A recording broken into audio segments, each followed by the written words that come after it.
أقم الصلاة بوقتها وانهض إذا رفع الأذان الله أكبر قد دعاك الله حان الوقت حان أسبغ وضوءك وانطلق نحو السعادة والجنان سبق لها ولتحفظ سنن الروان الحمدللہ والصلاة والسلام علی رسول اللہ اما بعد. وہ چیزیں کہ جن سے وضو ٹوٹ جاتا ہے، اس سلسلہ میں 7-8 چیزیں ہم ذکر کر چکے تھے. ایک بات یہ ہے کہ جب انسان اسلام چھوڑ دے، مرتد ہو جائے، تو اس وقت بھی تمام اسلامی اس کے جو عمل ہیں وہ سارے کے سارے ختم ہو جاتے ہیں. مثال کے طور پہ ایک آدمی باوضو تھا تو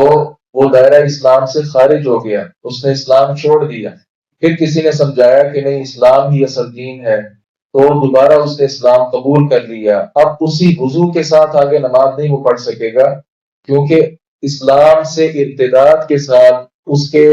پہلے سارے کے سارے جو اعمال ہیں وہ برباد ہو جاتے ہیں، ختم ہو جاتے ہیں. اسی طرح وہ چیزیں کہ جن کے ساتھ غسل ٹوٹ جاتا ہے، انسان اپنی اہلیہ کے پاس چلے جاتا ہے، اسی طرح احتلام ہو جاتا ہے، حیض یا نفاس وغیرہ کی صورت درپیش آتی ہے، یعنی ہر وہ چیز جس کے ساتھ انسان کا غسل اس پر لازم ہو جاتا ہے، تو جس سے غسل لازم ہو جاتا ہے پھر اولا اس سے وضو بھی لازم ہو جاتا ہے. اسی طرح اونٹ کا گوشت کھانے کے ساتھ بھی انسان کو دوبارہ سے وضو کرنا پڑتا ہے. رسول اللہ صلی اللہ علیہ وسلم نے اس کا حکم دیا ہے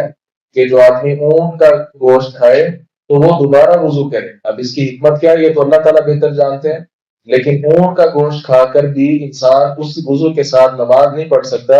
بلکہ اس پر لازم ہے کہ وہ نئے سرے سے وضو کر کے پھر نماز پڑھے. یہ جو ہم نے چیزیں ذکر کی ہیں یہ ساری کی ساری وہ چیزیں ہیں جن کے ساتھ انسان کا وضو